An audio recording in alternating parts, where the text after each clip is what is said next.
耳を澄ませてごらんなさい。遠くかすかに響くのは緑の森の奥深く、遥かな谷に住むというコロポックルの笑い声。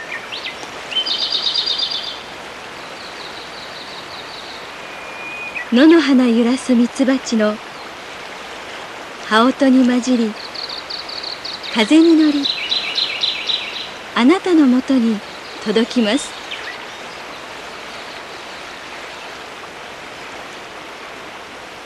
キラキラ光る赤い実は妖精たちの贈り物。せせらぎの音、木々の声、昨日と明日の交差点。ここは白樺通り1丁目。